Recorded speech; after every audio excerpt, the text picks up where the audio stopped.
And we are live. Welcome to our live stream. It is the end of the month, and we are here with Game Night Insight again.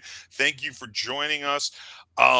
Today's episode is going to be about board game expansions. What makes them good? What makes them crap? We're going to discuss all of that. What are some of our favorites and least favorites, and why? And where did they come from? Why? Because once upon a time, board game expansions were not really a thing. We're also going to talk about role-playing game expansions and other kinds of game expansions. Before we get too into this, I want to, real quick, Lynn said hi. But before we get too into this, I want to give a big, just a big intro to anyone who's watching of who you are watching today. So you may notice if you've watched any of our live streams before that Angela is not with us tonight, and that is because Angela is ill, so we are really hoping she has a speedy recovery, but she's unable to join us tonight, so FYI. Now also, of course, if you're here on Board Game Captain, you know who I am, so I don't need much introduction, but I'm going to introduce my other two people here, or I'm going to have them introduce themselves a bit. So Riley hosts two awesome podcasts, one of which I guest starred on once. Yes. Yeah. That was the Board Game Community Show. It was a lot of fun. A lot of people loved that episode. I don't know why. Yeah, I don't know. I've got no personality, so I don't know why either. No, it was really, really fun. I mean, it's always fun chatting with you. If anyone who's seen these videos, it's like a continuation of that, where we're just palling around. Really, really, really awesome video. I should know the episode number. It's okay. I'm sure they'll find it if they really want to check it out. I thought it came out really great. I had a blast when I was on your show, so that was definitely great. And that's how, I mean, we're pretty casual on here. That's how I do most things. Like I always say, nobody's ever accused me of being professional. That's my brag. Fair enough. But then the other one is Friend and Foe Adventure Co., which is a Bunkers and Badasses actual play podcast, which is the Borderlands tabletop RPG. And I have a ton of fun doing that one too. I'm the BM, the bunker master. Mm-hmm.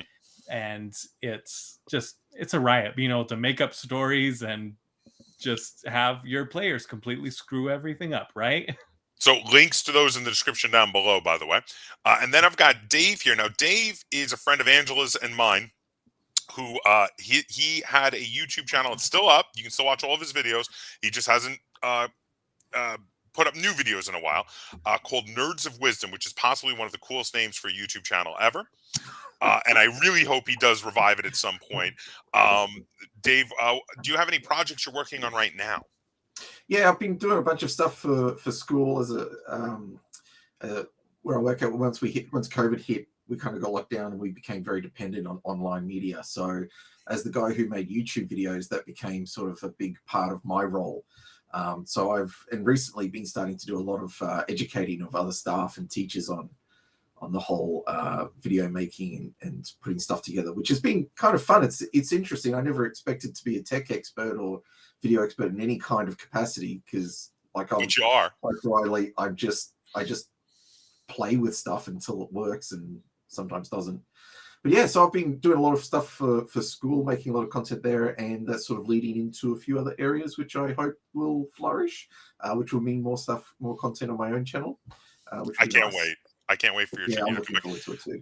Angela's in the chat, not feeling well, but she's up to being in the chat, and she says, Angela, that's me. It's so sad, but here in chat supporting.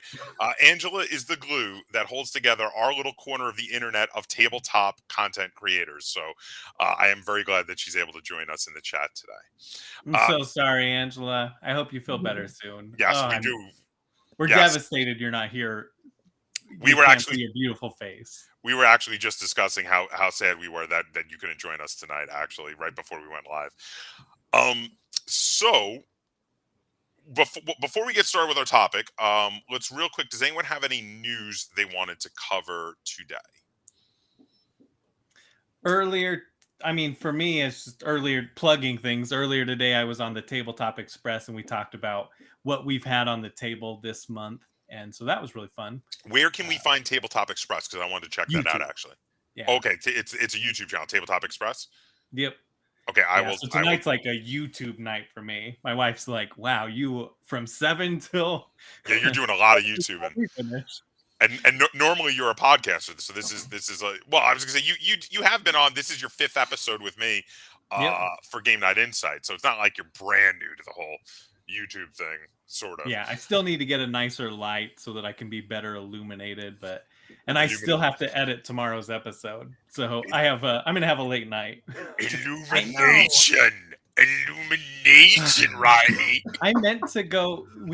So my wife is a teacher, and we've been on vacation nonstop, and so I've been trying not to order anything because I never know if I'm actually going to be home or not. But I had the cube in there, and I just couldn't pull the trigger because I didn't know if I'd be home when it came. So quick news for what's coming tomorrow, FYI, in case anyone has forgotten. The last 2 episodes of season 4 of Stranger Things are about to drop. I am losing it, my anticipation for the last 2 episodes of season 4 of Stranger Things. So FYI, yeah, I'm very excited for that. Angela said, "Thank you so much, guys." Let me throw that up there on the screen. Also, I had dropped a video not long ago. In fact, I think just about a week ago, where Lynn and I went over and we checked out the Stranger Things pop-up store that was over here in our area. So check that out if you're big Stranger Things fans. Just FYI, I thought it was a really fun video to shoot. I had to promise the students in my classes last term that I would actually get past episode 3 of Stranger Things. I've got episode 3 in it. And I sort of got lost in other things. I think they put Star Trek up on or something. It's so good. So there's so much good TV on right now. It's so hard to. There actually is a lot of really great. And I am watching original Trek again. Sorry. Wow, original Trek is great. So I totally understand. Totally understand. So I have another bit of news that's actually kind of on topic, since this episode is going to mostly be about board game expansions. This is a bit of absurdity news about some board game expansions. All right, so I don't know if anyone had noticed the whole thing with Catan Studio doing the 3D Catan. So, so people have been doing their own 3D Catans for a while, and when they came up with their classic 3D Catan game, it was the sort of thing where most people were like, "Oh yeah, that makes sense. They should have done that ages ago." Until people saw the price tag, because it was $300 for the 3D Catan. It's plastic pieces, so there's no reason it should be that expensive. $300 is just ludicrous for plastic 3-dimensional tiles for Catan. But continuing on with their 3D Catan, they've started doing, and it's about to be released, expansions for the 3D Catan. So they have announced that the first box set, it's going to be the 2 of the most popular classic expansions for Catan, are being released as one expansion for Catan. It is Catan Seafarers and Cities and Knights, all in one. So this used to be 2 separate expansions for classic Catan. They're doing them as 3D tiles for the 3D Catan. Here's a look of what it's going to look like with the other 3D Catan tiles all out on the board. But here's the thing. Now, the base game, again, I just want to reiterate, $300 US for the base game. Anyone care to hazard a guess at what the announced price was for these 2 expansions? Let's see. Any guesses? I'm thinking 150 or 200. Man, I'm not sure. I'm almost leaning towards 200. You're saying it's the base game and expansions together? No. The base game is $300 by itself. $300. This is 2 expansions separate now are coming out. 2 of the classic expansions are coming out as one box set for the 3D. How much do you think it costs? And feel free, if you're in the chat, feel free to comment in the chat too. I'm going to throw out maybe another $250. It's got to be close to the base game if it's 2 together. $400. So it does have a lot more miniature type things in it. But no, there's no excuse. No, Riley, zip it. There is no excuse for this. If you buy the base game and this expansion, we're talking $700 of investment to play Catan. Wow. For Catan. You should see if you can find the 3 people who buy it and get them on the show. Someone's buying it. Or they wouldn't be doing it. Someone's buying it. They could just as easily release the 3D printing schematics. People would make it themselves. But this is insane to me. This proves that there, as long as there are whales out there who will spend this much money on this kind of thing, they're going to make it. But this is absolutely ludicrous to me. But yeah, so if you wanted to buy the base game in 3D and the 3D expansion, $700. One more expansion like that, and you've broke $1,000. It's crazy to me. But anyway. So again, $700 to play Settlers of Catan, which we have all been able to play since 1993. That's right, and not even the good version. I mean, to me, the best version of Catan is Star Trek Catan. Like, you know what? I like Star Trek Catan, but the best version is hands down Starfarers of Catan. But get out. But the redo version is Catan Starfarers, but hands down better than Star Trek Catan. So good. What makes it so good? Oh, you don't know if you haven't played it. It's one of the most complete reworkings of the system. The system is actually very different from basic Catan. It's got enough of the basic elements that it's recognizable, but you'd have to play it. It'd be too hard to explain it. I'd have to literally tell you the rules, but because it's that different. But it's great. The current version of it is called Catan Starfarers. Absolutely amazing. Love it. It's one of my favorite games of all time. Super good. Highly recommend. I've always been interested in it, but I just can't justify the price because it's like $100 for a Catan game. But worth it. I'm sure it is. But unlike the $700 for the 3D Catan and its expansion, that $100 is worth nothing. It is worth it. Okay. So, all right, we're going to be talking about game expansions, tabletop game expansions. Now, feel free to contradict me at any point. People I'm live streaming with or people who are in the chat, feel free to contradict me. But just something I've noticed from my general time looking at gaming expansions.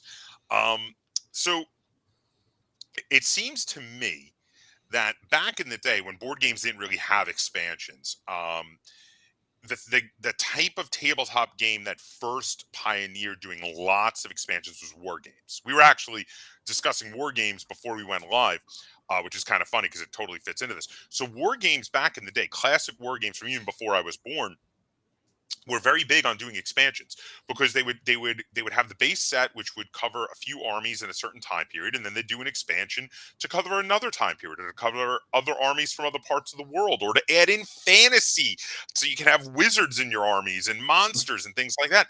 And that was a big thing back, we're talking like 60s and 70s. And then the first role-playing game, Dungeons and Dragons, spun off of the tabletop miniatures war game Chainmail, and of course Dungeons and Dragons had expansions, and oh boy did it have lots of expansions. So let's see, we got a couple comments in here. Let's see, Jonathan Franklin said flippers. I'm not sure what you're referring to. If you could probably for like the Catan 3D and everything, to buy it and then down the road resell. Oh, flippers, got it. Okay, fair enough. Some rich gamers out there, I think that's what they were discussing. And then I'll take them over NFT. Yeah, I'll take it all over NFTs. Definitely. Board games over NFTs. You know what? Let me pull that back up. Jonathan, board games over NFTs right here all the way. And then Board Game Gran is I'm with Dave for Star Trek.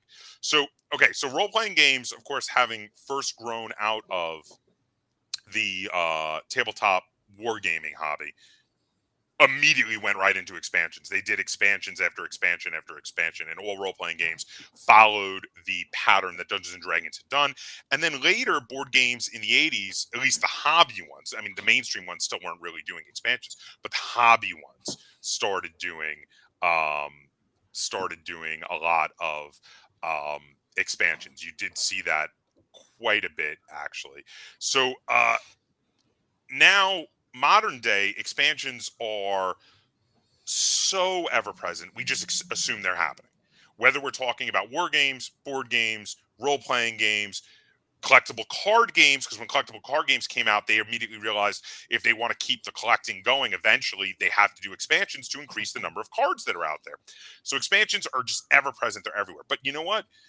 There are some expansions that are amazing, elevate a game, give you more variety, give you new ways to play. There are other expansions that you just want to collect and want to get all of. And then there's some expansions that are head scratchers, and you're like, what the hell were they thinking? This is awful.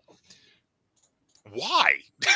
so we're going to discuss all of this. We're going to talk about some specifics. We're going to talk about some specific expansions. We're going to discuss what makes a good expansion and what makes a bad expansion and why it's bad.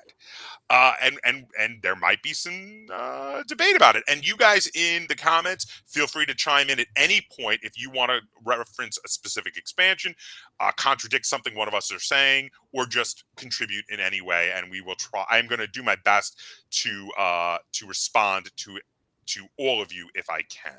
Okay, so who wants to start us off with discussing? Should we discuss first what makes a good expansion before we go into what makes a bad expansion? What do you guys think? Yeah, or even I'm interested in like when you started with the whole wargaming thing, because talking about expansions there makes me wonder, like, did they label them expansions back then? Was it seen as an expansion, or was it seen as something else? Was it seen as developing the universe somehow? I mean, war games naturally have the next war, I guess. Yeah, I don't know if they were specifically labeled as expansion, but they were expansions. They were new products. They were a new book with new rules. They were new model sets, etc. And I mean, looking at them now, we definitely could say they're expansions, whether or not that was what they were called then. I think they were more called things like source books, was sort of the tag. Plus then, you know, miniatures, of course, a new line of miniatures if the company itself was making miniatures. Though a lot of the classic games would do the books and then rely on generic miniatures that other companies were making. That was a common thing back in the day. But looking at it now, we would see it as an expansion. I know they even did. They put things into magazines and stuff. Like they were all seen as like little extra story bits or adventures you could go on, and relying on a bit on the community even to contribute stuff like that. I think there was a big community sharing. In the 70s and 80s, there definitely were a lot of hobby zines for people getting into war games and role-playing games. Those were a thing, and they did have content. So that definitely was a thing.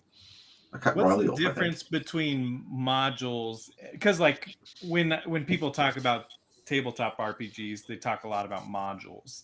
Isn't that essentially just an expansion? Yes. Let me throw up a picture real quick. Here's some role-playing game books. So there's a number of different kinds of role-playing game expansions that people come up with. And modules is a term that people use a lot for sure. But yeah, it's just expansions. You're expanding on the game. And I would say with role-playing games, so war games generally, the big thing is new rules for new army sets, new models, new figures, new armies, new units, etc. With role-playing games, it's new areas and explorations of the areas, toy boxes, either for the players, the game master, or both. And what I mean by toy box, so a toy box could be lots of equipment, lots of monsters, lots of new spells, these sort of things. Because if it's lots of equipment and spells, that could be a toy box kind of for the players and maybe a little bit for the game master. Whereas a bestiary or a monster manual would be a toy box for the game master exclusively, because there's lots of new monsters that you can throw at your players. But I mean, yeah, all those things, they're expansions. They're definitely expansions. Right. Nice. So I thoroughly, because I mean, it's one of those things. It would a rose by any other name smell less sweetly? I mean, it's just another name for the same thing, right? True. So, but it's interesting. I'd be interested to see, and I don't have any knowledge of tracking it from when it goes from role playing, which seems to have this natural inbuilt. Well, we're constructing stories, so here's more stories, and so therefore expansions become this natural extension of that. I'm interested to think about when it started to roll into more board games, which are an inbuilt experience, because that to me. That doesn't necessarily flow naturally to me, because I know, you got Carcassonne up. That's that very quickly expand. I think my first experience of expansions was Dominion, and seeing all the different sorts of cards you could add in to build on the game. Well, the first expansions I ever saw to board games, and now this is this is anecdotal. so people can feel free to correct me. This is completely anecdotal. There's a quick comment here. Jonathan Nice. says the Dragon plus Little Wars came from TSR in '75. So now I was actually going to draw some That's attention really here. early on.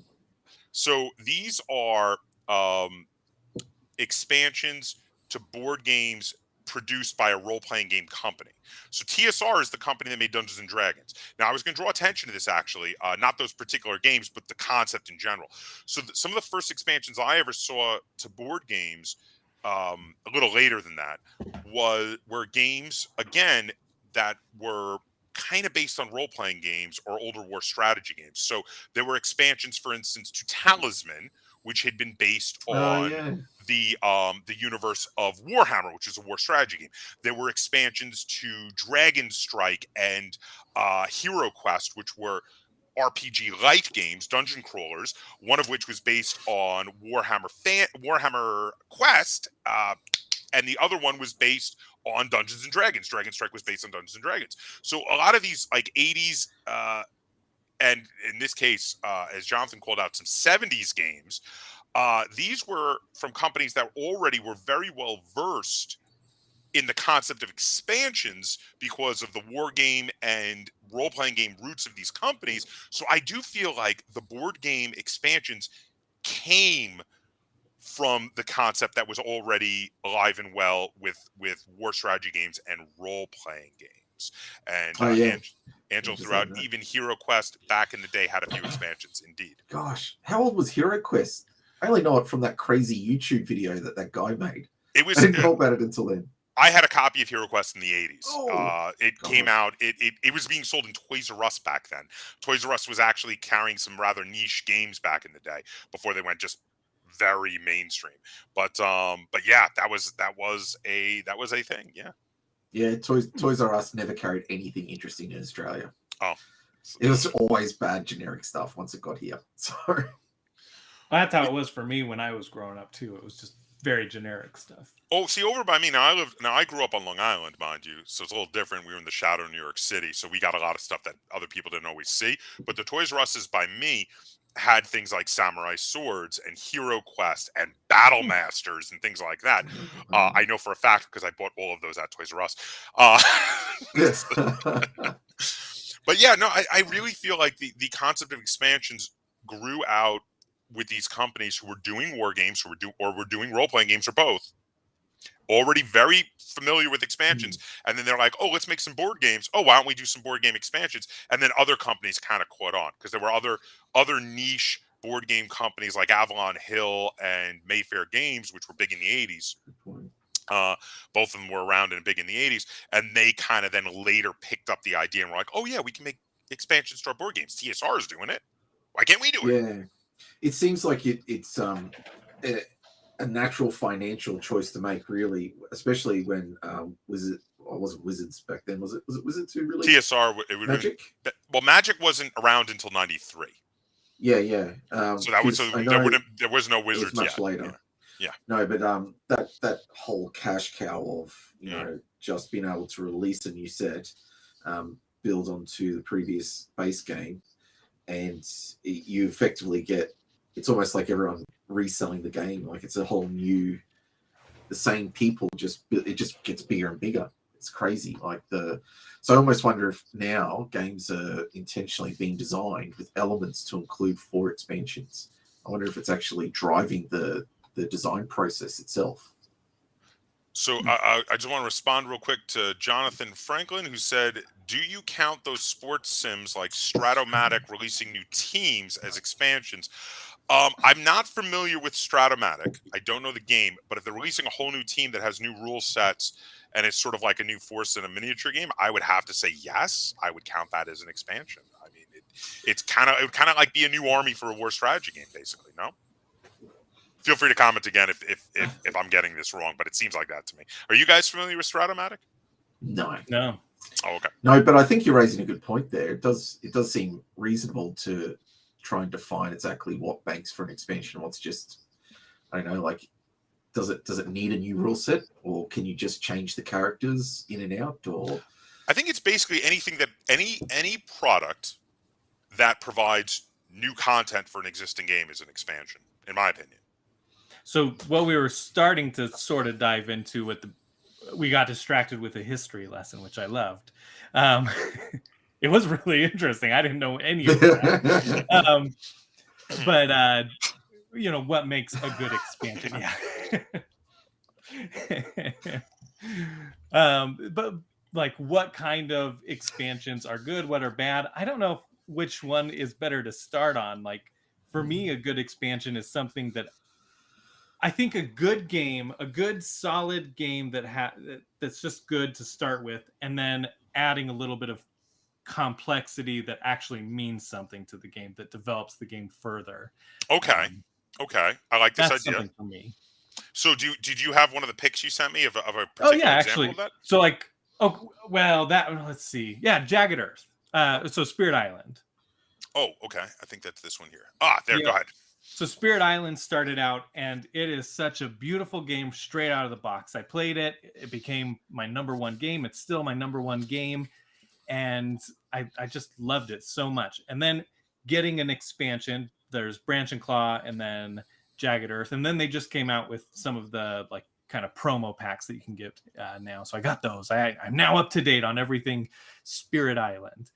But they add actual things. They add like events to it. They complicate the game a little bit more, but with a lot of meaning, and it's dripping with theme. It makes sense. Like, you have these events that have both good and bad sides of it. Like, I can't think of any off the top of my head. It's been a couple months since I've gotten to play it, but it'll be something like the island is overgrown, so it's going to make it harder for your Dahan, but it also stops the invaders from going in, and so put this token there, and that kind of thing. I just love that. I thoroughly They're building agree. upon something amazing. This was one of the things I was doing a bit of brainstorming the other day on this, and this was one of the things I thought of as well. Great minds think alike. Where I said, you know what? One of the I have a list here of things that make good expansions and things that make bad expansions, and this made my list, which is a new ways to play a game that are at least as fun as the base game itself, if not more fun, so that you want to play them like at least half the time you're playing that game. Yeah. And I think that's kind of what you're describing. It's new ways to play the game, new complexity, new interesting mechanics. The game I thought of as an example, now, of course, you were talking Spirit Island and its expansions.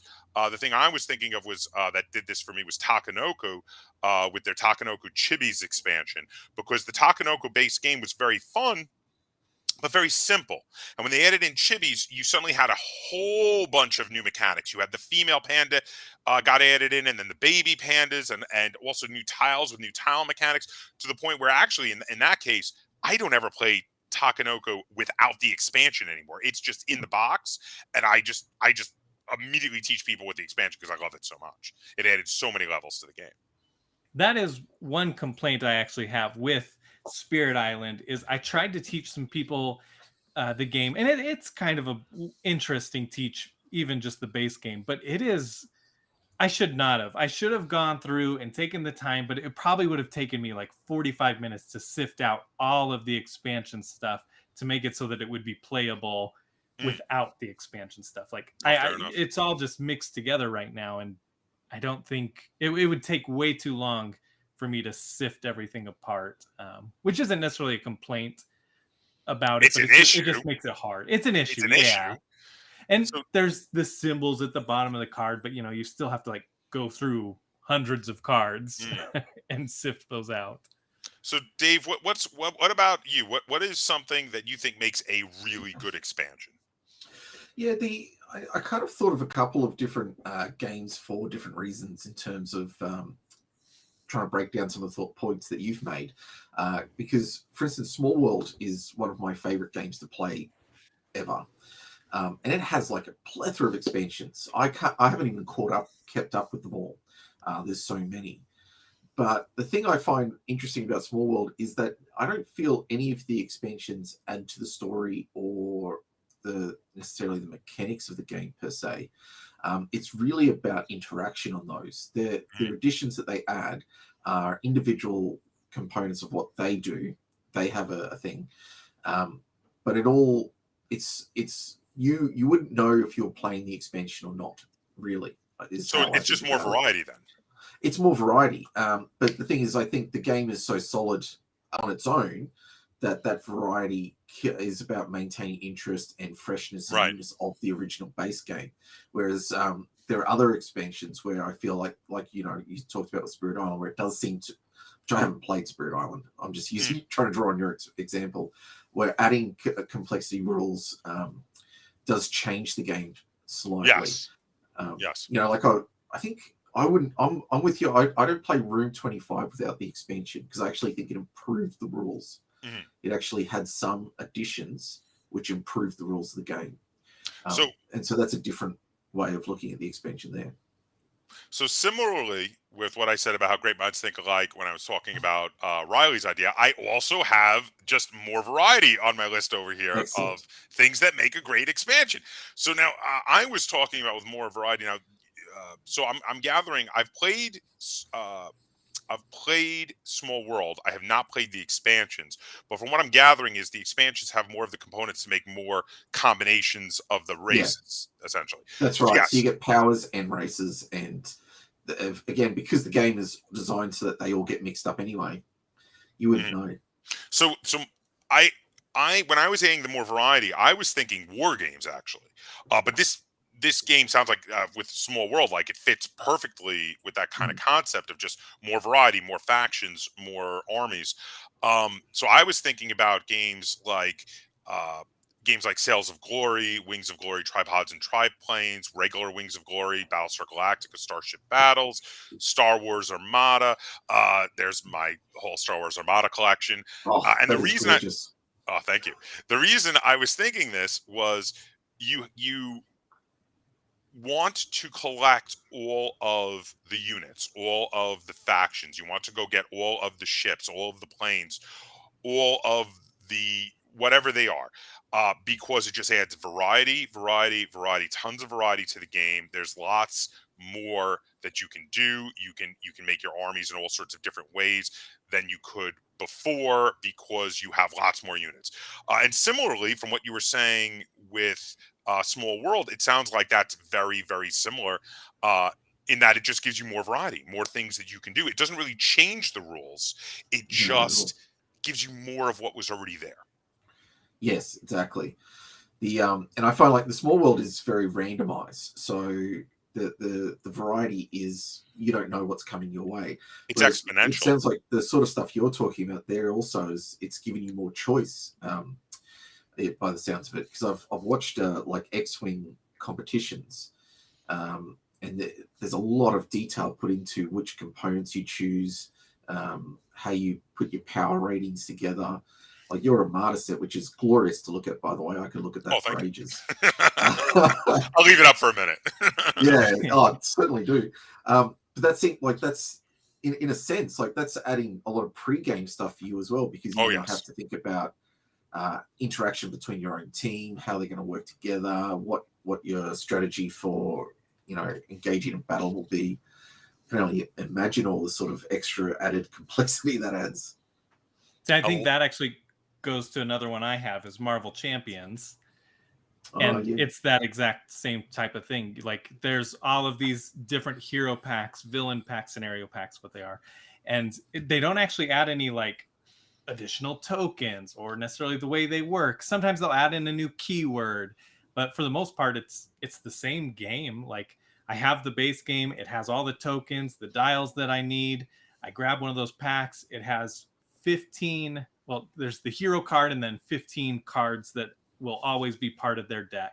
And then there's the rest of the cards are generally just adding to like the pool that you'll be able to build your hero deck out of. And it's just really, it adds that same variety, that same strategizing. Like I own all of the packs and some of the characters I don't care about at all, but I'm just like, whoa, they have these cool cards in there that would work awesome with Hulk, or oh, that would be so great for Venom. And like just being able to take those and mix and match and make it what you want, play how you want. So I wanna address something that Yeah. Angela, Board Game Gran, in the chat said. She said, "If a game needs an expansion that makes a game a bit crappy to me, like when I buy a video game and it needs a patch." Now, this is an interesting point, and I wanted to draw attention to it. Now, I think what we're talking about when we're discussing games that add lots of variety with their expansions, we're not saying they need the expansion per se. So, for instance, I was talking about before one of the games I referenced, Battlestar Galactica Starship Battles. So Battlestar Galactica Starship Battles comes with enough ships in the base box to play 2-on-2 and fight it out, and you could play 2-on-2 for ages. In fact, I played like half a dozen games 2-on-2, 2 ships on 2 ships, without ever buying expansions. But then I was like, what else is there out there? And I saw the other ships and I wanted to collect them. Now, I didn't need to. The base game was actually complete. It was great on its own. But once I started collecting them, I was hooked and I had to have more. So now there are games out there that are like what Angela's talking about, where you feel like, oh, this game is crap without an expansion. And it's lame that they released this expansion at the same time as the game, and it's got extra stuff that should have just been in the box. But that's kind of not what we were talking about. There are other games that do that, Yeah. and I think we will address that again when we get to what makes a bad expansion, because I think that is a bad thing when Well, you take out necessary components into an expansion like that. I don't know. So, Angela, I don't know if you have an example, but I do have a game on there. Since we're on it, do you mind if I just bring up another game? Okay. Go right ahead. Fallout. So there's the Fallout board game. And this game, when it first came out, I wanted to like it so bad. And there were so many little cool elements, but it just didn't work. It was like a competitive game where you were trying to influence it based on cards you had and influence the story. There's this whole narrative thing, and it wasn't great. Then they released an expansion, New California, and I was like, you know what? It sounds like they added some co-op options, but it was very limited there even. And that was like cool. It improved the game a little bit. And I was like, well, this makes it more playable. The versus is still garbage, but whatever. And then like years later, they released Atomic Bonds. And that was just like a small $20 pack that was strictly focused on making it a co-op game. Like you can turn all of the other games, all of the other scenarios into a co-op experience. And it made the game incredible. Like, I have Okay. played that game a lot, and it was kind of garbage before. Like, So this is it this was is an so expansion that disappointing. revitalized the game that had gotten very stale for you then. Exactly. So if a game needs an expansion, like, see, that's something I know she's saying it's a bit crappy to her, but it wasn't even, it didn't go stale. It was just bad to start with. But okay. Fair enough. But So yeah. So that totally was fair my enough. thought. It's just like you have a game that was bad, and eventually they actually made it really, really good. I hope it. I don't know if it ever made a comeback necessarily with that, but yeah. What did Jonathan So say? Jonathan is saying that this is a Fantasy Flight issue more broadly, Outer Rim plus a recent new one, Room 90. Yeah, Fantasy Flight has expansion-itis, I call it. They feel that every game they release must get a minimum of 2 expansions. Minimum. It's because they had some amazing luck with some great expansions in some of their early games where they sold so many copies of the expansions. Literally, like for instance, back in the day, 3rd edition of um, Twilight Imperium, both of their expansions for 3rd edition of Twilight Imperium, I'm looking at my copies, they both sold almost the same number as the actual base game. And since then, they've been like, every game must have a minimum of 2 expansions. It's the wrong attitude to have. They shouldn't do that for every game they release, but they do. It's definitely an issue with Fantasy Flight. I thoroughly agree. I don't necessarily mind, but yeah, I also like the commitment to the game of being like, people have this game, let's make it. We're hearing things. We should have figured that out in playtesting. They're a big enough company, they should have known, and reworked it, Well, type thing. But most of the I'm glad. expansions, like I was gonna say, when they do them right, because some of their expansions are done very well. As an example, Fantasy Flight's expansions for Twilight Imperium, which I actually have a picture because I was going to talk about it, Nice. because I love. So first off, anyone who knows me, or is familiar with my channel knows I am a Twilight Imperium addict. Now, I put the picture in of Prophecy of Kings, which is the first expansion we have seen for 4th edition Twilight Imperium. Twilight Imperium is amazing. 3rd edition was amazing. 4th edition's even better. 3rd edition had 2 expansions. 4th edition, with its first expansion and its base set, basically has all the content and more that was in 3rd edition plus its 2 expansions. So it's amazing. I can't wait to see if they do more. But yes, what they generally do with their expansions is it's a combination of both of what Riley and Dave said. They, one, add lots of new variety, like Dave said. So they will add in new factions, which all play totally differently. Lots of new variety, new planet systems, lots of new variety, new things to explore, new things to conquer. But then, like Riley said, they add in new rule sets. So, for instance, one of the things that came out in the expansions from 3rd edition and also has now come out with Prophecy of Kings is new units. So, in addition to adding in new factions, every faction now has has mechs in addition to regular ground troops. And also, in addition to adding in the new factions, every faction has 3 leaders. You start with 1, an agent, at the beginning of the game that you can use, and later you can unlock a commander, and I forget what the 3rd one is called, but you get other guys that you can unlock in their cards, which give you all these extra abilities. So new ways to play and new variety in every one of their expansions. While I do think that I agree that Fantasy Flight does too many expansions, I do feel that the ones for Twilight Imperium are totally justified and absolutely amazing. They have done some amazing expansions for that game. But that's going back to what I was saying earlier. Like I with Fantasy Flight, it's part of their business model expansions, which influences then the designs they make, what they put into the box. Because in a sense, if in my mind, thinking as if I was doing this myself, I wouldn't give the full experience of the game then. I would give a scaled back experience of the Which game, is and what then Angela's rely talking on about. people. Which is what Angela's Yeah. talking about, actually, because she's saying to be more clear, publishers who release a game, board or video, knowing there's issues, and instead of taking the time to fix it, they release it and then roll out fixes later, which is totally justified. And there are definitely companies that do that. I have been to game conventions, and there'll be a company there who's selling the new game alongside an expansion that's available at release. And it's like, I mean, if it's in a really cheap game and you're like, oh, it's a $25 game and it's $20 for the expansion, I'm like, okay, whatever. But like when there's a $50 game and it's like, okay, here's your $50 game and it only plays at exactly 3 players, but for another $30, you could get it to play at 3 to 4 players. I'm like, what? So I think Angela's challenging me here, which I appreciate, but definitely I think that that's the worst thing for a company to do. Like, right, look at Cyberpunk 2077, the video game that came out, and it was like hot garbage. People wanted refunds. A lot of refunds were issued. Like, they should have delayed the game. They should have canceled the game. I mean, look at Skybound did, what's that arena game they had? I'm not now sure I'm what we're blanking on about. They put it out on Kickstarter. It succeeded, and then they pulled it back because there wasn't quite there was stuff kind of wrong with it. So they even just were like, you know what, we're gonna stop the Kickstarter.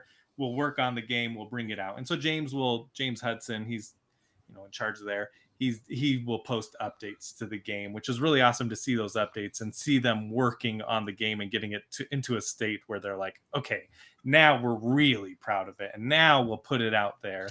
But that is kind of sad that they had to put it out to realize that they really needed to have taken the time and they put out like a half made product. That is kind of sad, and I'm with Angela on that. When a company does do that, and I do want to say, Angela, I wasn't saying that there was anything invalid about what you were saying. It's just I was thinking we were going to hold it for when we're talking about the negatives, but it's okay. People feed on negativity. You can feed off our negativity. But I was thinking like this is a very negative thing for sure, because there are companies that do this, and I've seen it. And again, like one that comes to mind was there was that Star Trek game. I think it was called Star Trek Ascendancy. We were talking about Star Trek before. Oh yeah. It came out and it played at exactly 3 players. Do you guys remember this? Yes. And you David had has it. you had I've got it. had to get it was Star Trek Ascendancy. I just looked it up. You had to get a expansion just to be able to play it at 3 to 4 players, and there was a later expansion. To be able to play it at 2 players. So again, and I'm loading up a picture of this game. This is a terrible idea. Nobody should ever do this. So here's a picture of the game. This is Star Trek Ascendancy. So Star Trek Ascendancy from Gale Force 9 came out. It was a very expensive game. I think it was like $75, which at the time was quite expensive. And it came with exactly 3 factions. You had Federation, Romulans, and Klingons. And the only way to play it out of the box was to play with exactly 3 people playing those 3 factions, which is stupid. And then they came out with a bunch of expansions. So there was a Ferengi expansion, there was a Cardassian expansion, there was a Borg expansion. So the Borg one was the one that let you play 2 players, and the other ones were all what you needed to play. If you got one of them, you could now play 3 to 4. If you got 2 of them, you could play 3 to 5. And it was like, but you shouldn't have to buy an expansion to do that, because the thing is, Star Trek Ascendancy can be very much compared to something like Twilight Imperium, where Twilight Imperium is a big 4X game. Star Trek Ascendancy was a 4X game. And if you buy Twilight Imperium, which is also quite expensive, but you get it, you can play 3 to 6 players out of the box, and it comes with like 12 factions. Why couldn't they come with 4 factions? It's ridiculous to me. Do you think part of that is the just the business modeling that they're sort of forced to run with at the moment? It seems that a lot of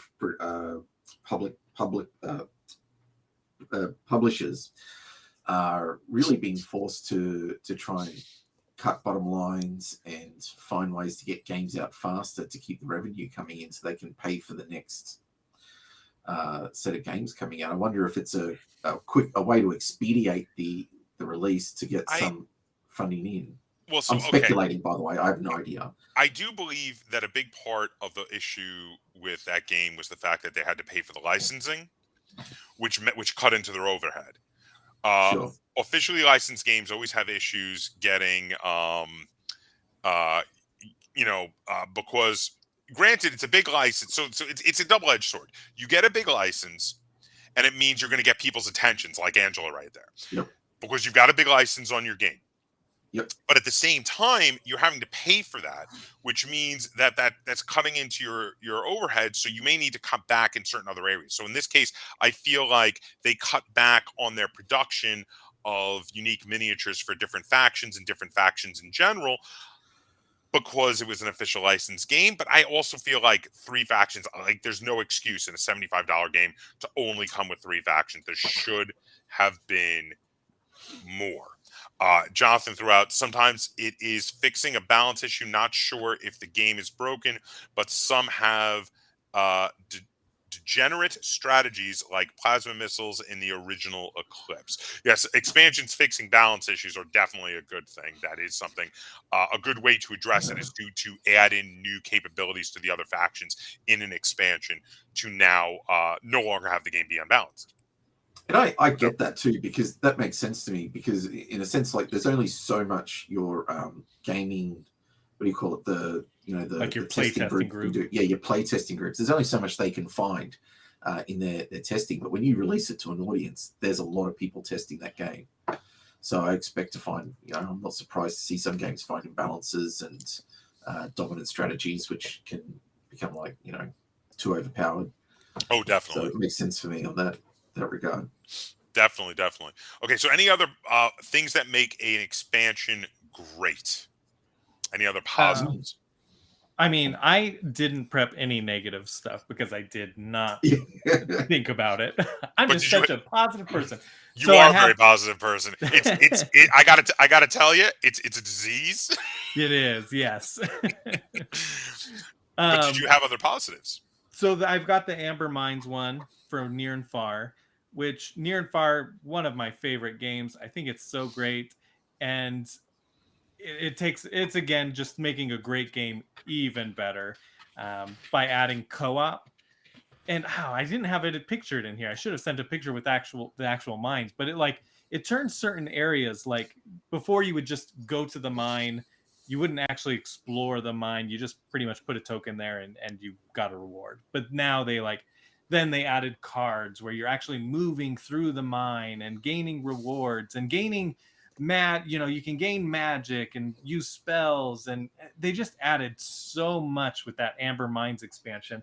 Whether you're playing co-op or versus, it makes the game, it just makes an amazing game even better.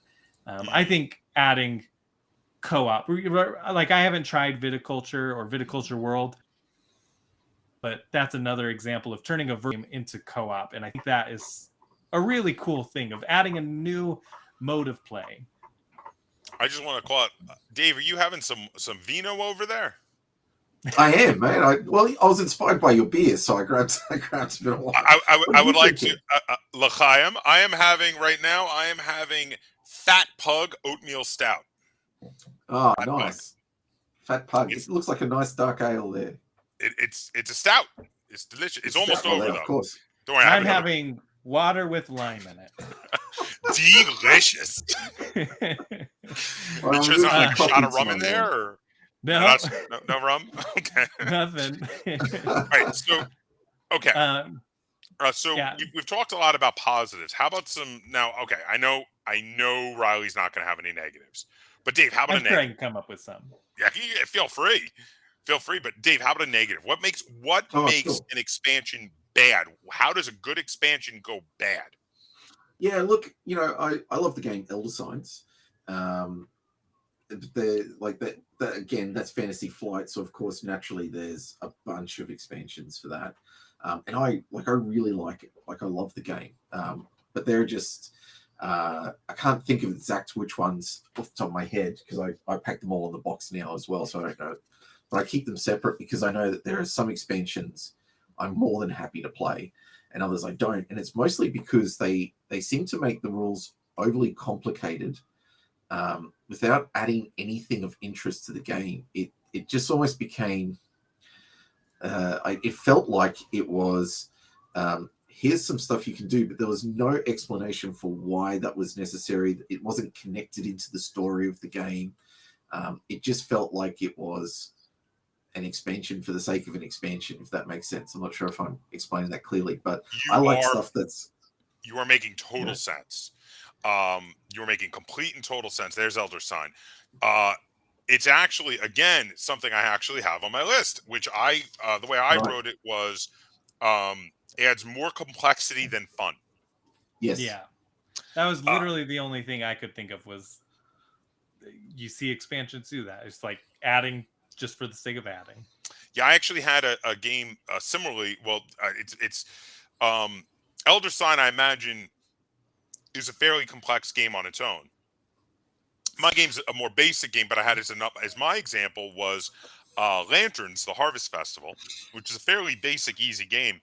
They came out their first expansion to it, and I never saw if they made any others, because after the first one I wouldn't have bought any others.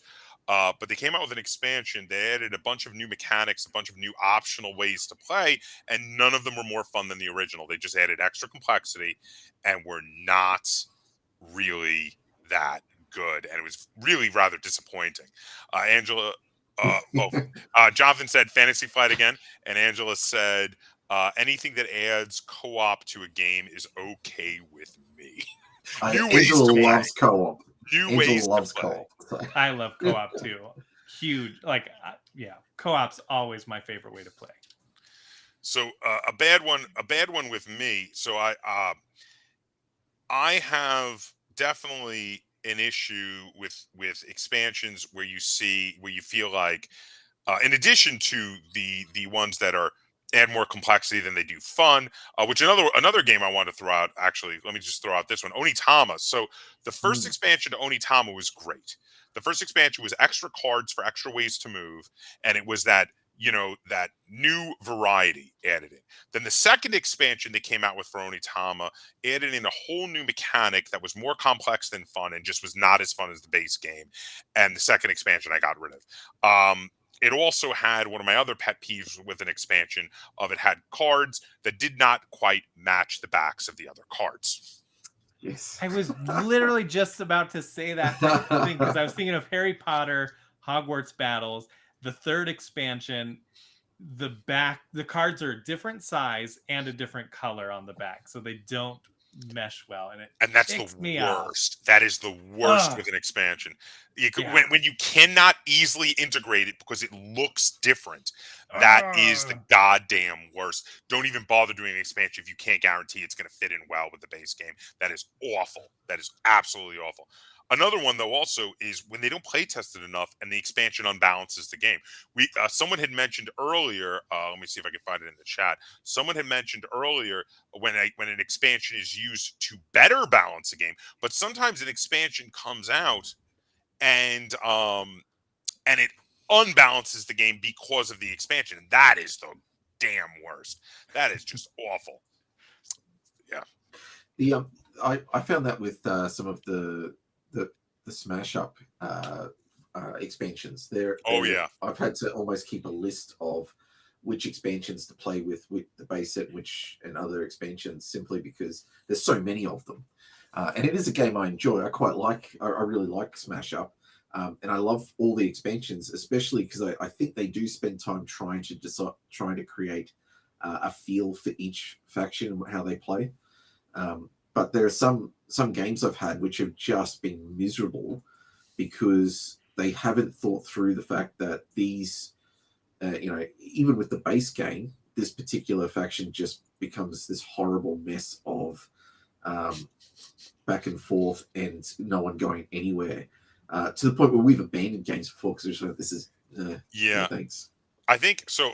Jonathan just threw out power creep is a good way to keep selling expansions, which is also a terrible way to ruin your game, and also applies to Smash Up, which we were just talking about. And also, Smash Up is probably one of the worst cases of what we were talking about with Fantasy Flight, where they just obligatorily keep throwing out expansions. Smash Up has done a ludicrous number of expansions, and I would say most of them were unnecessary. And at this point, like, I loved Smash Up when it first came out, but at this, I stopped getting expansions ages ago, and I got like the first 5, and then I gave up. Like after they came out.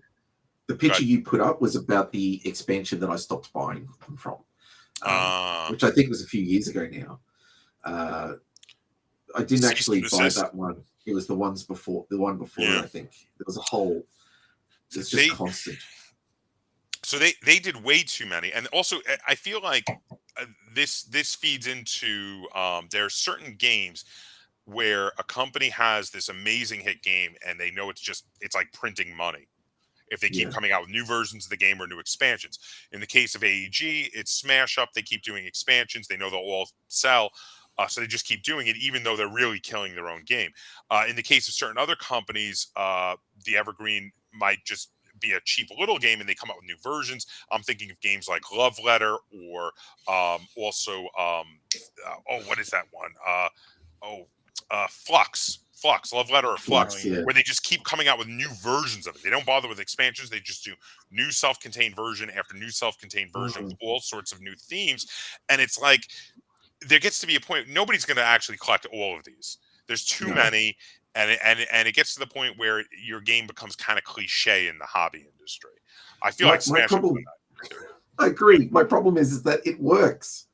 They make money out of it. The worst one for me is flipping Monopoly.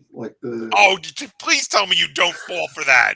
No, that's the thing. Like, kids at school, just constantly going, "Oh, there's this Monopoly on my favorite IP," and I'm like, "Yes, but at the end of the day, you still are left with Monopoly as a game. It's terrible." But if that's their first Monopoly, that's great. If that's what brings them in, I guess that's true. I don't want to be that's too a win. hard. Yeah, like that's a granted, when we were growing up, there weren't a lot of options. It was like Monopoly, maybe Stratego if you were lucky. Like, like you had those games. So I am grateful for that. And I've talked to several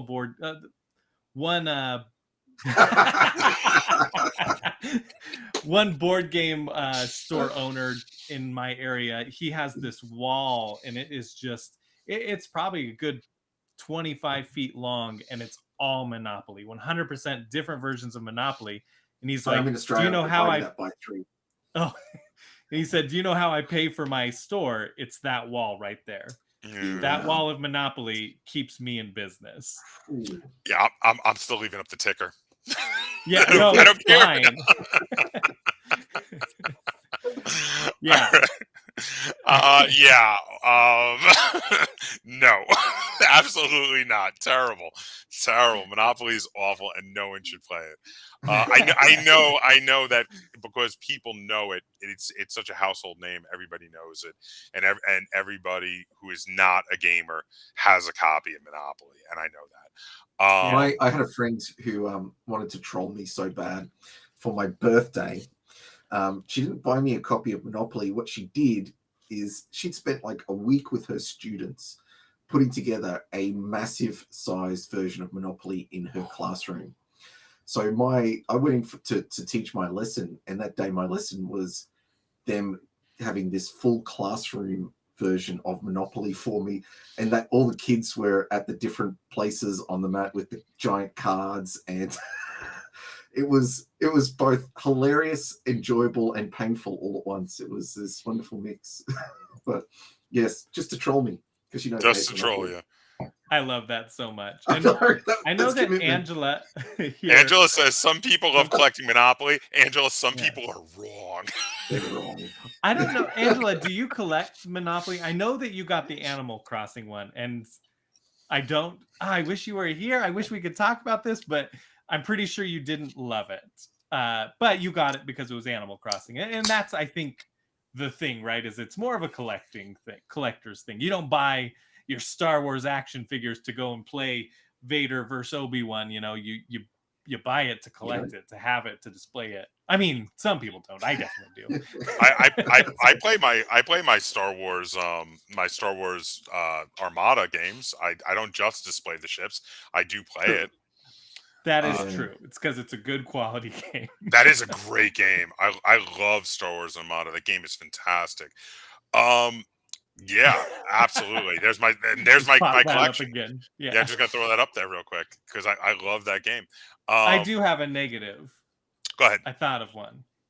Okay, and FFG is literally the worst company at this. I think is their base game has the worst storage solution, and so then they keep selling expansions, and it will not fit in the box. And they don't offer any real storage solutions to it. You have to go with third-party solutions. It drives me nuts. I think that's one of the bad things about expansions. Yeah. I was gonna say I like an expansion that can easily fit in the box, and you can just make it part of the same space on the shelf, or can easily be taken apart from it and kept in its own box. I hate when you have an expansion that cannot easily be separated out from the base game and cannot be kept in the base game box. That drives me nuts. I agree. It's like a pet peeve more than anything else, but it definitely is like a pain. Angela says, "Oh Lord, no, just the Animal Crossing one, and I just sold it." Oh no, okay, Angela. Good for you, and no. and that right there. Oh my goodness. I'm going to keep this ticker. Actually, that's going to be a thing I'm going to put up in future episodes periodically, whenever appropriate. Whenever anyone dares to mention the bane of my existence, Monopoly. So, all right. So I guess bottom line here, from what we're talking about. A good expansion is one that elevates a game. It adds variety, it adds complexity and fun, but is at least as fun, if not more fun, than the base game by itself. It adds new ways to play. It adds new information in the case of a role-playing game expansion.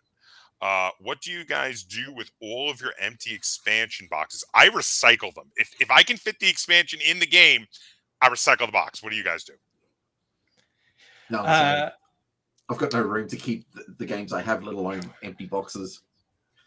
I only have a couple, but yeah, I've got a pile of probably like 8 expansions over here that hold nothing, and I can't bring myself to get. I'm just like a hoarder, and I need to.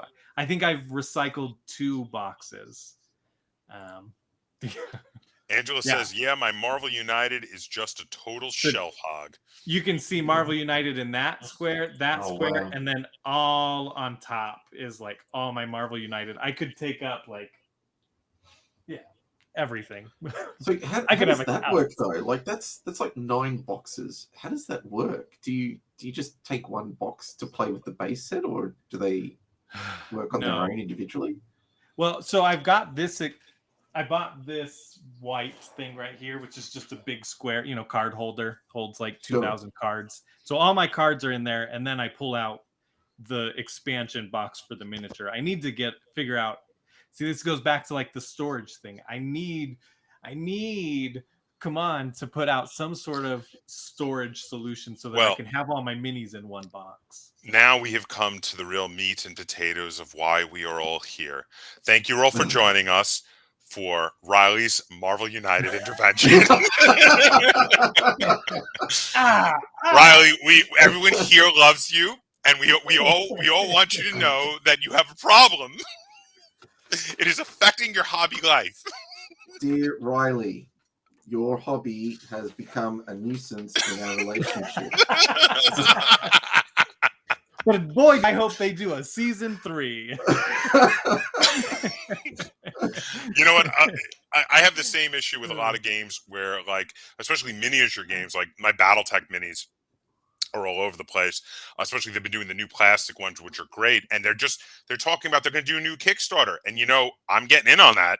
I'm gonna be getting a ton of new BattleTech minis to expand my my various forces for BattleTech. Right now I'm doing the first Kestrel Grenadiers and Clan Diamond Sharks Rose Spina Galaxy. I'm gonna get a bunch of them and I'm gonna paint them up, and I'm gonna, you know what? I'm probably gonna go like full hog on that new Kickstarter. I can't help myself. So maybe this should be an intervention for me. I don't know. Oh, go ahead. No, you got it. Well, I was going to change the subject a little bit. Well, I was just saying that we as gamers often fall victim to games that we love. We feel like we'll buy any content they'll put out for it.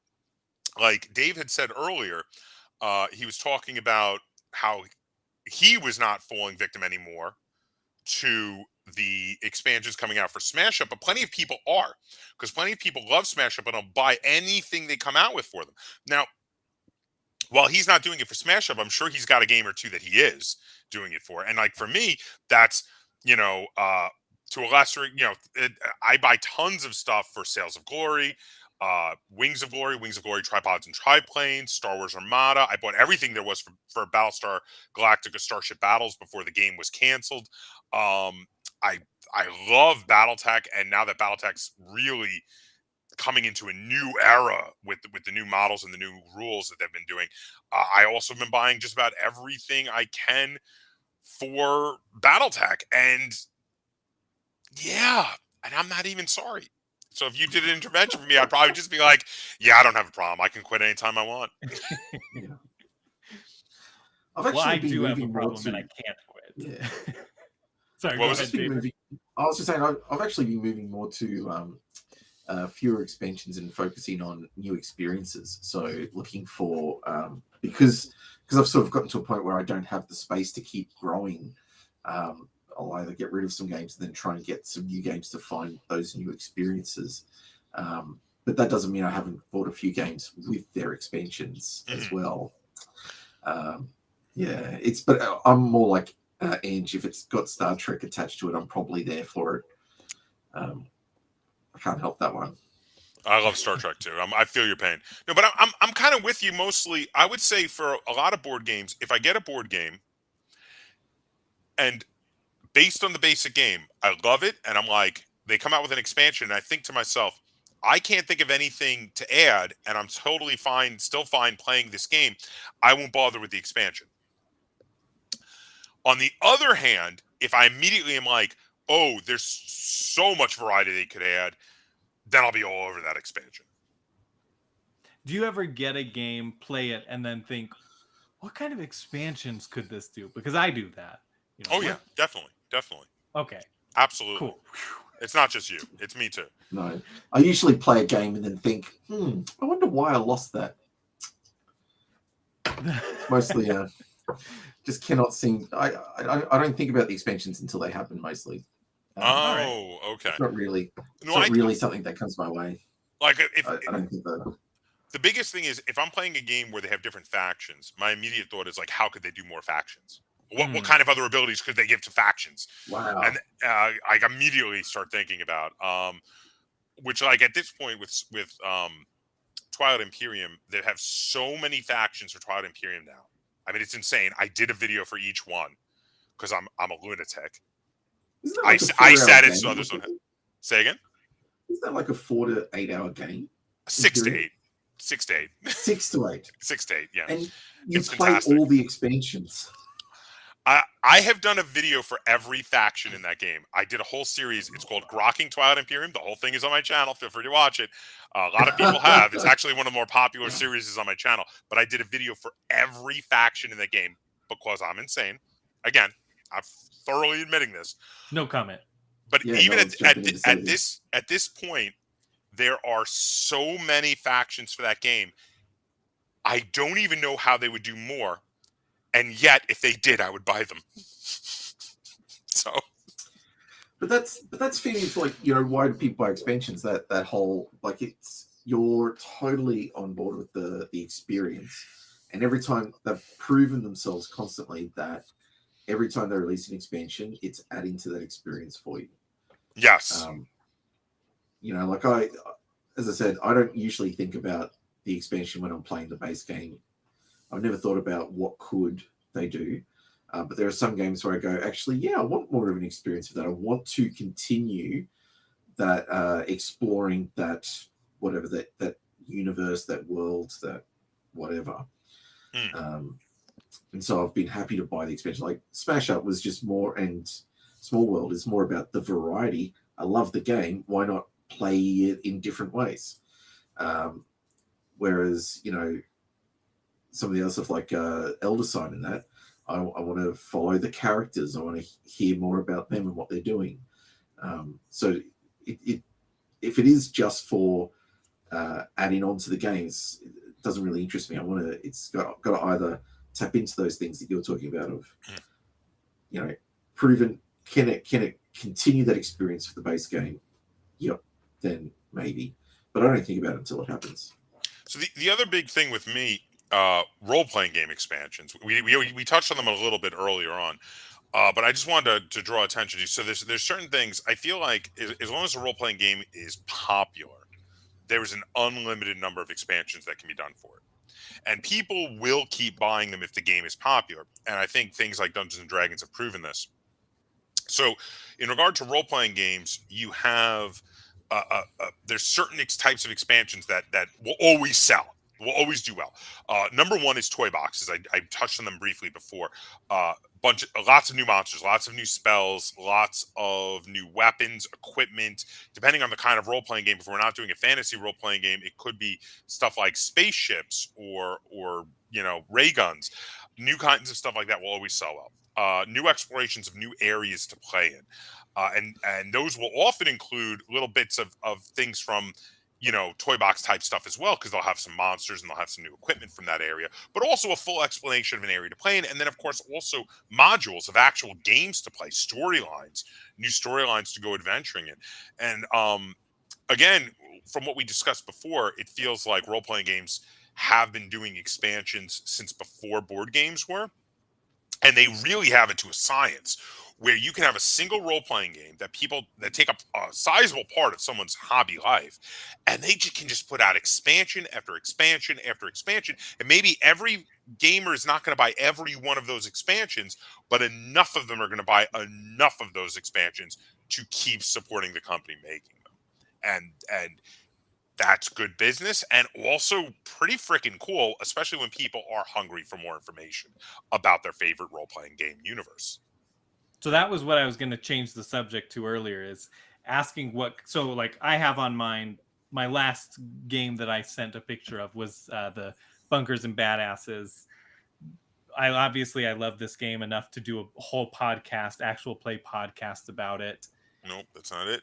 And so as Oh, part of the newest video game Wonderlands, or Tiny Tina's Wonderlands, that came out, and this was part of the deluxe edition. Welcome to Neo Guns City. And originally it was called Cyberhunks. And so essentially, like, you've got Borderlands, which is a sci-fi game, and then there's the Bunkers and Badasses, which is like the fantasy but mixed in with the sci-fi. And then all of a sudden this goes and takes it to a cyberpunk.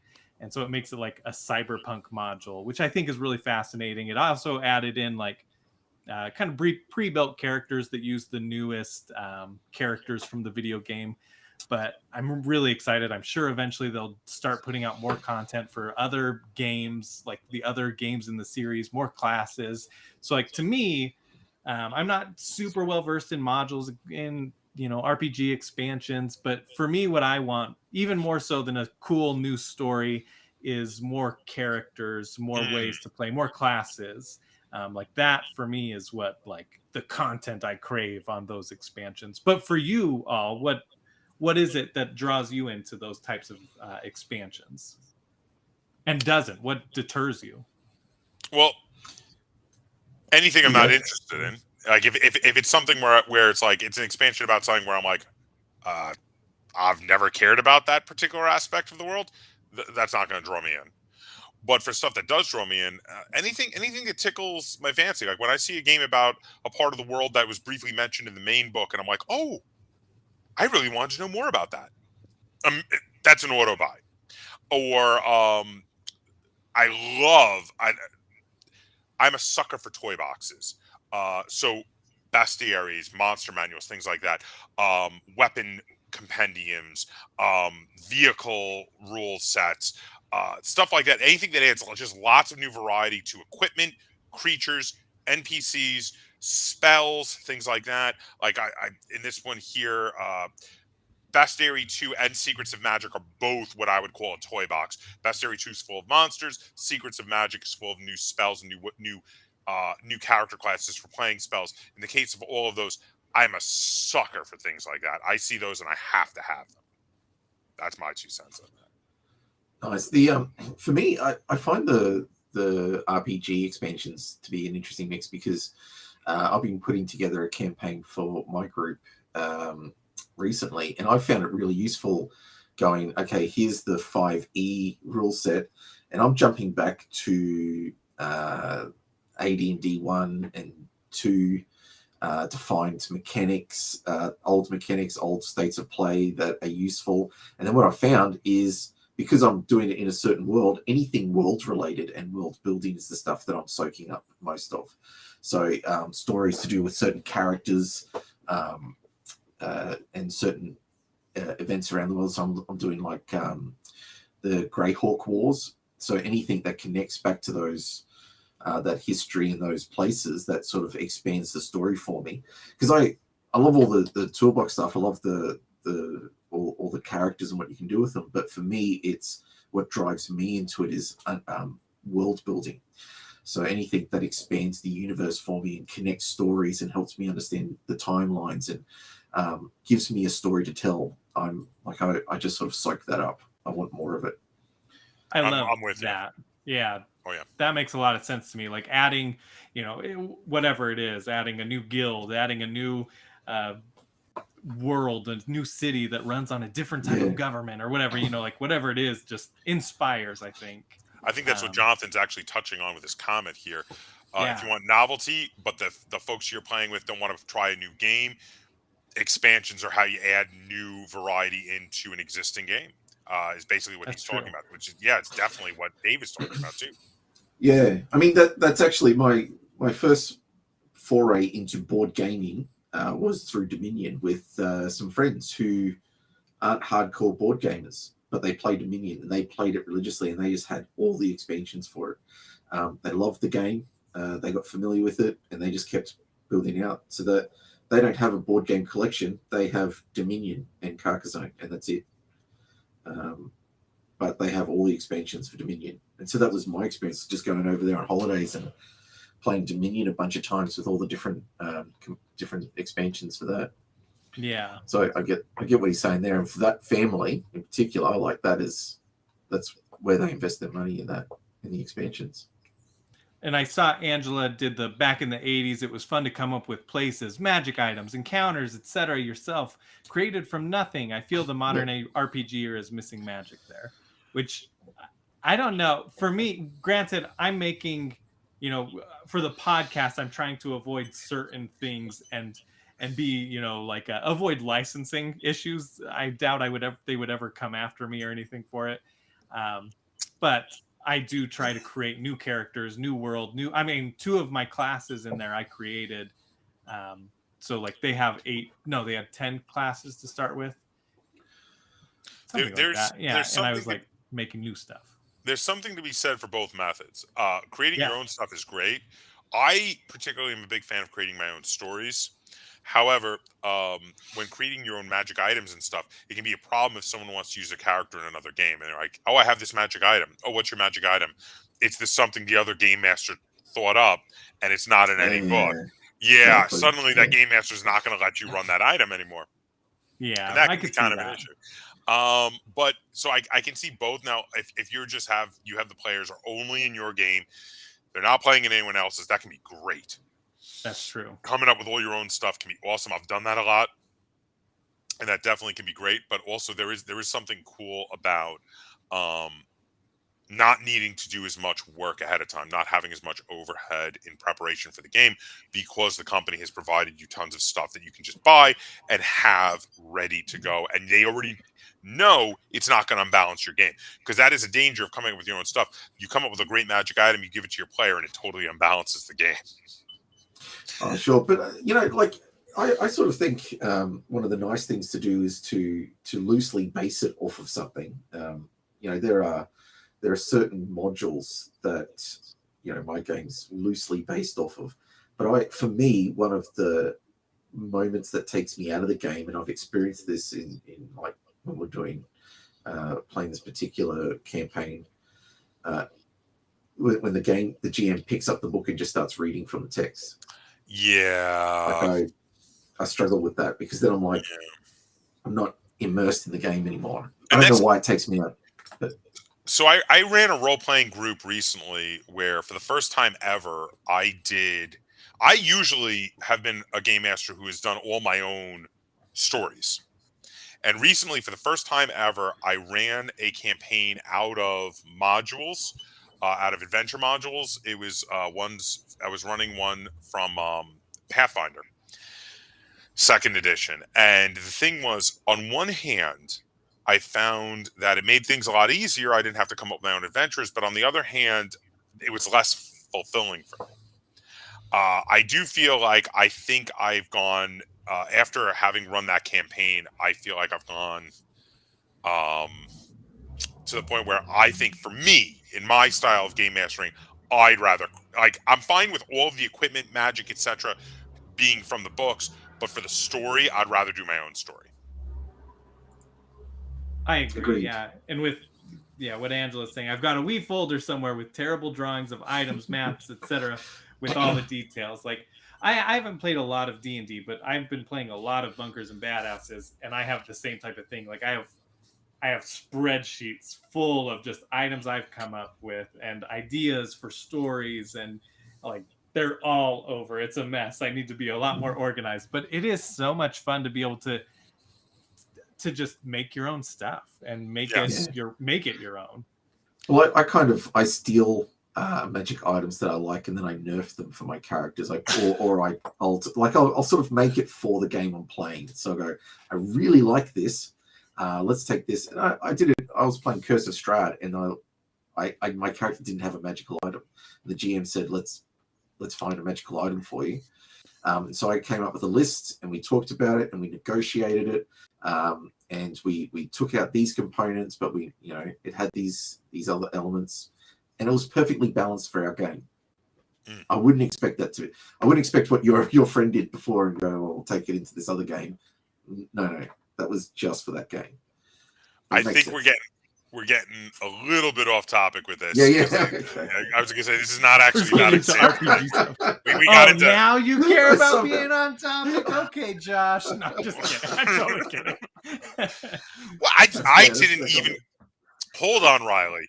I did not even go on a tangent about indie films in this episode. Oh, you're Not right. once did I mention an indie film in this entire episode. So you cannot complain about me going crazy off topic.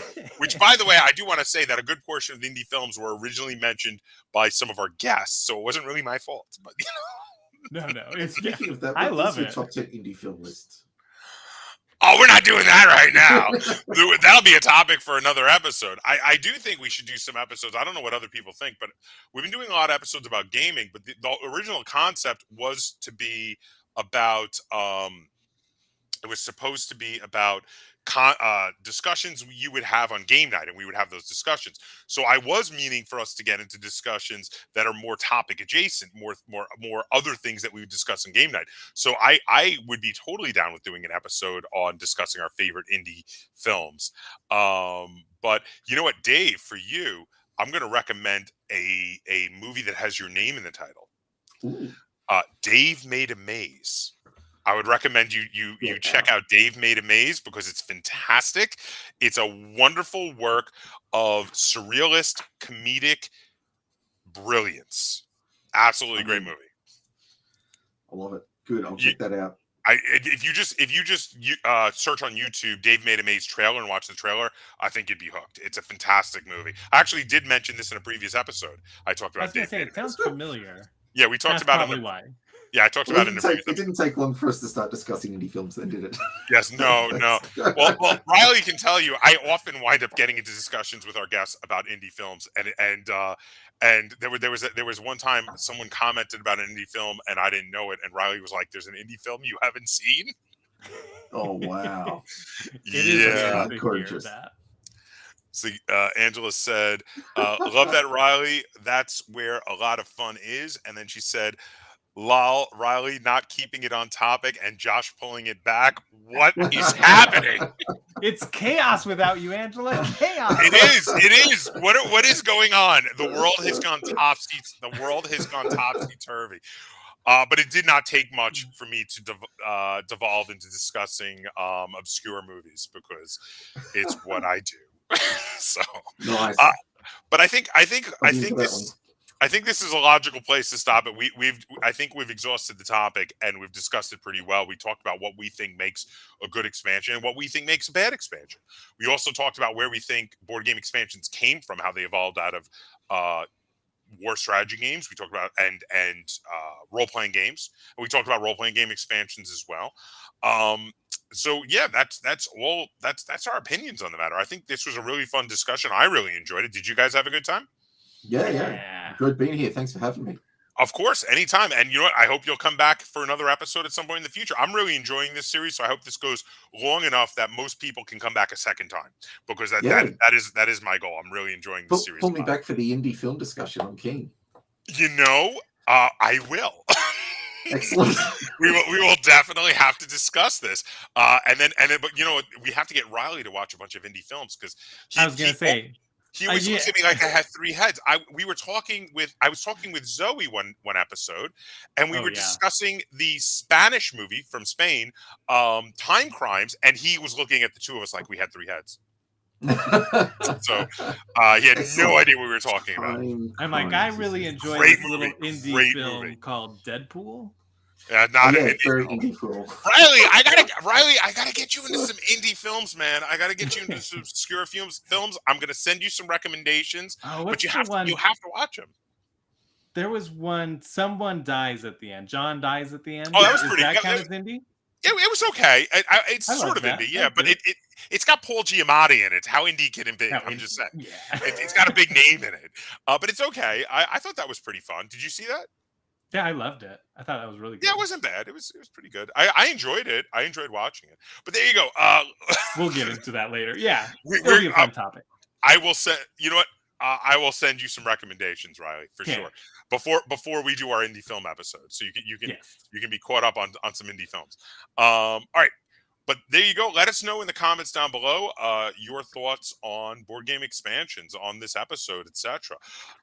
Be sure to like this video. Please like it, share it, because we do want to keep this series going. And if you enjoy it, be sure to tune in. We're doing, again, every episode is going to be the last Thursday of each month. That is our schedule. We're going to try to stick to it now. Last Thursday of each month. So our next episode, let me just check what the last Thursday is for July. The last Thursday of July is July 28th. So it'll be the last Thursday of July, July 28th, 11 p.m. Chicago time, or Central time here in the U.S., will be our next episode. And so tune in for that. We're not sure what our topic is or who our guests are, but follow us on social media, because I'm sure we're going to be posting about who our special guest is and what our topic is going to be. I hope you guys had a good time. And if you enjoyed this, be sure to like it, share it, subscribe to the Board Game Captain, check everybody else's channels and podcasts out, because everybody rocks. And until next time,